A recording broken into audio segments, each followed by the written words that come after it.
You wake up feeling tired before the day even begins, not just in your body, but deep in your heart. Your mind is already crowded with people who drain you, the same conversations on repeat, and worries that give nothing back. You keep explaining yourself. You keep trying to be enough. And somewhere inside, a quiet voice whispers, "This isn't how life should feel." Today, you'll understand why this keeps happening. Not because the world is cruel, but because no one ever taught you how to value your own mind, your own heart, your own energy. This isn't about becoming cold or distant. It's about understanding what the Buddha pointed toward. We suffer when we hold on to what hurts and forget to protect what heals. If you feel like you've been giving too much of yourself for too little in return, stay with me. Change always begins from the inside, the unseen cost of not valuing yourself. There is a kind of tiredness that no amount of sleep can cure. It appears when you smile even though your chest feels heavy, when you say, "I'm fine," while something inside knows you're not. You move through the day responding to messages, opinions, and expectations. And yet, when night comes, you lie awake wondering why you feel so empty. On the surface, life looks busy and full, but underneath, something deeper and more honest is unfolding. You are trading your peace for small pieces of attention and approval. You respond to arguments that don't deserve your energy. You replay words from people who don't really know who you are. You carry other people's emotions as if they are your responsibility. This is what happens when you don't fully recognize your own worth. You allow anyone to enter your inner space. You let their chaos settle in your mind. From a Buddhist perspective, this is very simple. Where your attention flows, your life follows. If most of your attention is placed on what hurts, it's natural that life feels painful. You are not weak. You are simply giving your emotional energy to things that cannot give you anything meaningful back. The cost of this is heavy, even if you don't realize it yet. Imagine your attention as a small bowl of water each morning. Every complaint, every useless argument, every effort to impress someone takes a small sip from that bowl. By midday, you feel empty, restless, almost numb. Then you turn that frustration inward, telling yourself you're too sensitive or not doing enough. But you're not lazy. You're exhausted. You're trying to live on what remains after giving your best energy to things that never help you grow. The Buddha spoke often about cause and effect. You are not unlucky. You are simply stuck in a pattern. Sit quietly with this question, honestly. What am I giving my energy to that gives nothing real in return? Don't accuse anyone. Just notice. This simple noticing is the first step, because when you truly see the cost of not valuing yourself, self-respect stops being a pleasant idea. It becomes essential. You don't protect your energy because it's fashionable. You protect it because you finally understand its value, returning to yourself instead of chasing love. One of the deepest hurts is running after people who repeatedly show you that you are not their priority. You recognize this feeling, waiting for replies that arrive late and empty, choosing your words carefully so you don't ruin things, accepting half effort and calling it care. Part of you knows this isn't real love, but another part feels afraid. If I stop trying, I'll be alone. So you run harder, you try more, you soften your edges so you don't lose them. Slowly, you lose yourself instead. The Buddha taught that where there is clinging, there is suffering. Wanting connection is natural, but when your need to be chosen pulls you away from your own dignity, you're no longer loving. You're begging. You hand your peace to someone else and wait to see what they'll do with it. Most of the time, they don't even realize how much power you've given them. They just move in and out of your life while you stay at the door, hoping. This is why the pain feels so sharp. It's not just about them. It's about you abandoning yourself again and again. Imagine a child standing at a window watching someone walk away.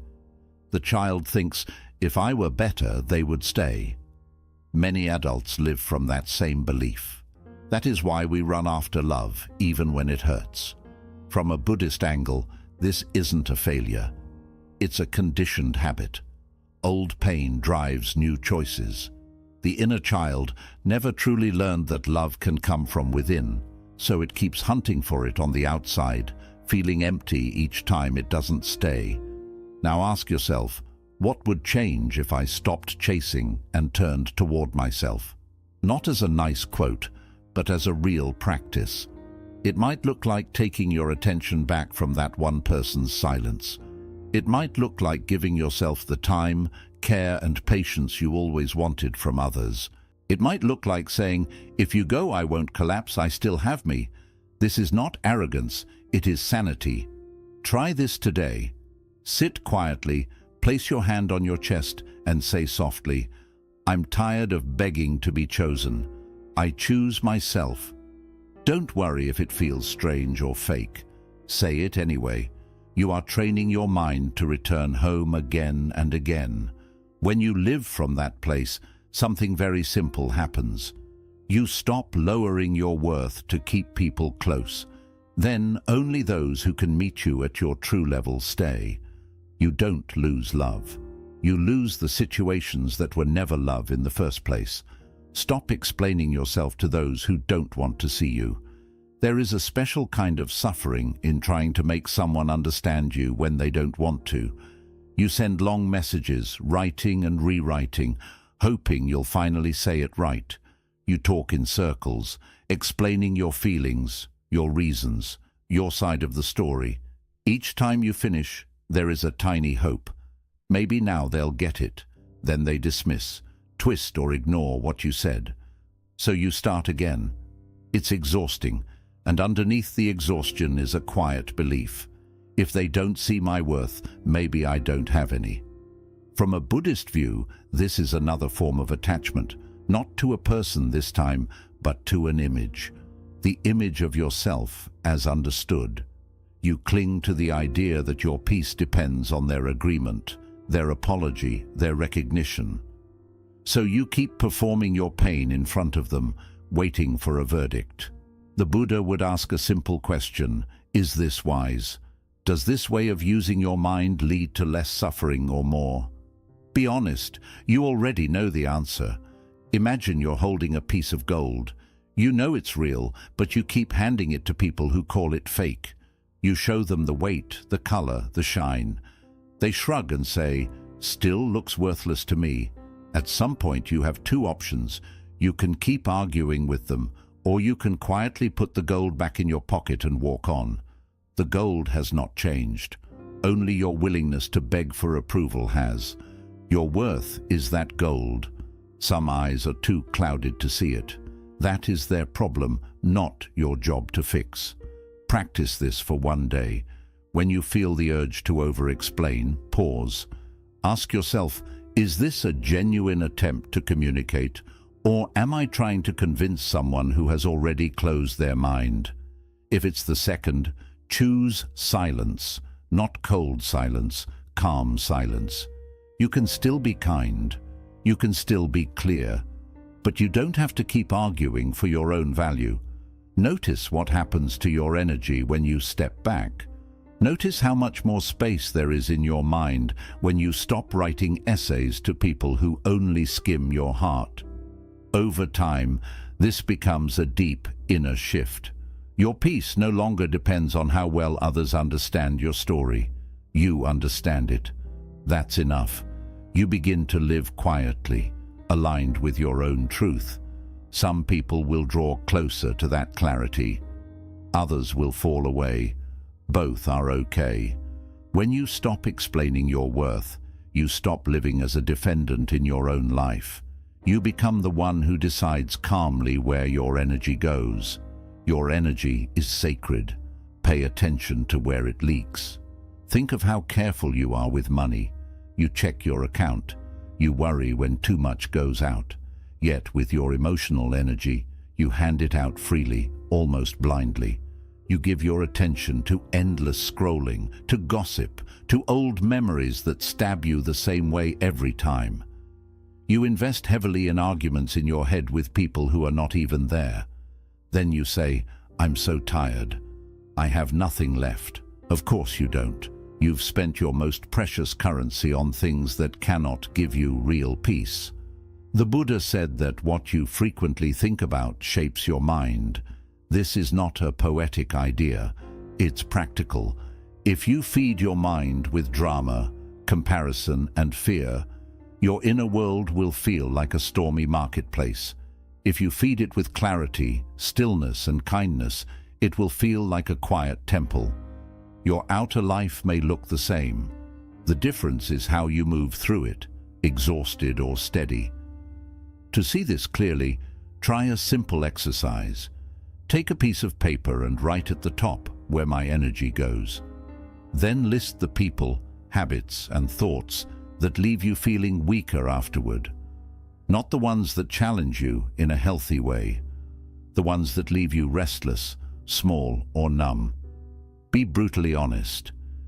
Is it that one chat you keep reopening, hoping it will feel different? Is it worrying about how you look to others? Is it replaying the same painful scene from years ago? Each item on that list is an energy leak. Now, you don't have to fix everything at once. That will only create more pressure. Choose one leak, just one. For the next 7 days, commit to giving it less of your attention. If it's a person, shorten the conversations or respond with less emotional weight. If it's a mental story, notice when it appears and gently say, "Not now." Bring your focus back to your breath, your body, the present task. This is a Buddhist practice in daily clothes, mindful redirection. Each time you do it, you are quietly saying, "My energy matters. I will not spend it carelessly." As you keep doing this, something subtle changes. You don't wake up as drained. You find more room inside to handle real problems with calm instead of panic. You have more patience for what truly matters and less for what never did. You see that protecting your energy is not selfish, it's wise. When your own lamp has oil, you can light the way for others without burning out. You don't need to shout your worth. Your steady presence will speak for you. Not everyone deserves a front row seat to your life. Many people stay in painful situations because they fear what will happen if they step back. If I set boundaries, they'll leave. If I say no, they'll think I'm selfish. So they tolerate disrespect, broken promises, and constant drama. They tell themselves, this is just how it is, but inside, resentment grows. The Buddha warned that attachment brings pain. Here, attachment is not just love. It's attachment to a role, the one who always understands, always forgives, always stays. Your presence is not cheap. Your time, your listening, your softness, your attention. These are rare things. When you give them to people who don't handle them with care, you start to doubt their value. You think, if they treat me this way, maybe I am easy to replace. But it's not that you are replaceable. It's that you placed your heart in hands that never learned how to hold gently. The pain is real, but the conclusion you take from it does not have to be, "I'm not worth much." It can be, "I've been giving too much access to the wrong people." Picture your inner world as a small, beautiful garden. Some people walk in with respect.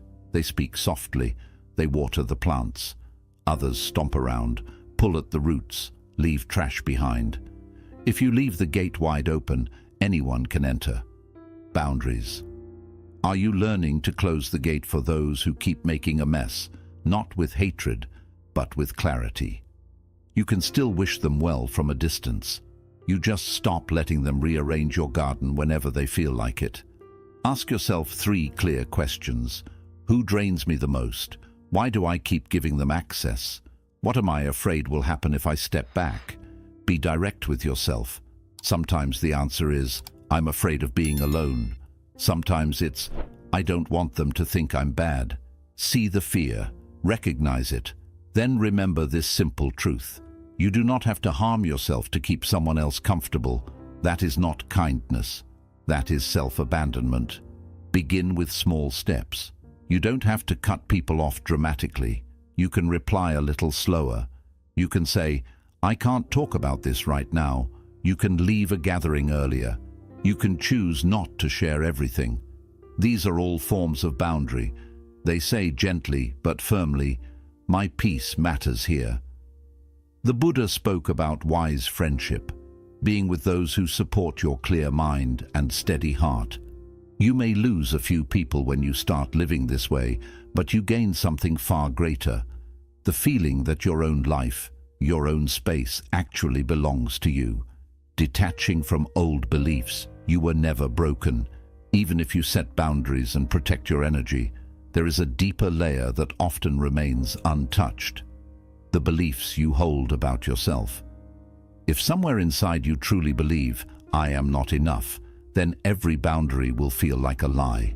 You'll set it, then quickly break it. You'll say, I deserve better, but stay where you are. This isn't because you're weak. It's because your belief system is still running old scripts. Buddhism teaches that suffering often comes from wrong views, false ideas about who you are and what you believe yourself to be. Think about the thoughts that keep repeating in your mind. I always ruin things. No one really stays. This is all I can ever get. These thoughts feel like facts, but they are not. They are conclusions formed from old pain and repeated so many times that they begin to feel true. The mind is drawn to what is familiar, even when that familiarity hurts. So it keeps returning to the same beliefs again and again. From these beliefs, you choose partners, jobs, and friendships that match that inner story. Not because you deserve so little, but because that story is all you know. Think of your beliefs like a pair of glasses. If the lenses are dark and scratched, everything you see will appear dull and broken. You may spend your life trying to fix the world or fix yourself, without noticing the lenses you are looking through. The Buddha's path is about cleaning those lenses, not to see a fantasy, but to see clearly. To realize that you have made simple pain heavier by adding a story. A story that says, this means I am not worthy. Pause for a moment and ask yourself, what belief about myself hurts me the most? Maybe it is, I am too much. Maybe it is, I am not lovable. Write it down. If you want, you can send the next part and I'll rewrite it the same way. Look at it as if it belonged to someone else. Would you say this sentence to a child, to a close friend? Why does it feel okay to say it to yourself? Right there, its hold can begin to loosen. You don't need to fight it. You can simply say, this is a thought, not all of who I am. Practice a small shift. Each time that old belief appears, meet it with a calm and gentle reply. If the mind says, I don't deserve better, answer, I am learning to treat myself better now. If it says, I always ruin things, respond, I am learning, I am growing. Keep it kind, keep it honest. Over time, your inner voice begins to change. You move from criticizing yourself to actually supporting yourself. When that happens, all the outer work, boundaries, choices, relationships, becomes much easier. You are no longer fighting against your own view of yourself. The Buddha did not ask people to decorate their lives with pleasant ideas. He asked them to see clearly. When you see that you were never broken, only believing painful thoughts, your relationship with yourself softens. You stop accepting suffering as if it were your fate. You begin to live like someone who has value. And slowly, the world starts to respond to that. Living from self-respect, not self-betrayal. Everything we've talked about leads to one simple question. In this moment, am I respecting myself or betraying myself? Self-respect is quiet. It doesn't need long speeches. It appears in small daily choices. What you say yes to, what you step away from, what you allow to continue. Each time you ignore your own needs to keep others comfortable, you teach your mind, I don't matter. Each time you choose honesty over ease, you send a different message, my peace matters. From a Buddhist view, this is the middle path, not giving until you are empty and not closing your heart completely. It is the balance where you care without clinging. You give, but not in ways that harm you. You love, but you do not lose clarity. You can stand before someone you care about and say, I love you, and I cannot accept this behavior. That is self-respect. It is also respect for truth. Take a look at your recent choices. Where did you feel that small tightening in your stomach, that quiet no inside, and ignore it? Where did you stay silent when you needed to speak? Where did you push yourself toward exhaustion to avoid disappointing someone? These are not failures. They are signs. They show you exactly where your practice is. You don't need to judge yourself. You only need to choose. Next time this pattern appears, I will choose differently, even if it feels uncomfortable. Begin small. Say one honest no today. Not harsh, not defensive, just clear. Notice what your mind does after that. It may panic. It may create stories about being selfish or losing people. Breathe. Let those thoughts move by like clouds. Feel the deeper space beneath the fear. The space of a self that is finally learning to stand up for itself. That space is your natural dignity. You don't need to create it. You only need to stop stepping over it. With time, these small acts of self-respect add up. You stop chasing people who do not care. You stop trying to explain your worth to closed ears. You stop using your energy on situations that only drain you. Life does not become perfect. That was never the promise. But your relationship with yourself becomes honest, and from there, everything shifts. You begin to walk differently. You speak differently. The Buddha taught that when the mind is clear, suffering eases. A self-respecting mind is a clear mind. It is not focused on being liked. It is committed to being true. You don't have to fix your whole life tonight. You don't have to turn into some perfect version of yourself. All you need is to value your own heart a little more than you did yesterday. Notice where you keep going against yourself. Notice where you keep giving away your peace. Then, one choice at a time, begin to stop. Thank you for being here and for listening until the very end. That alone shows a deep wish within you to live differently, with more honesty and less suffering. If someone in your life is always tired, always giving, always questioning their worth, consider sharing this with them. Sometimes one clear view is enough to open a new path. And if this spoke to you today, write in the comments, I choose my peace, not for me, but as a promise to yourself. I read them all. I'll see you in the next one.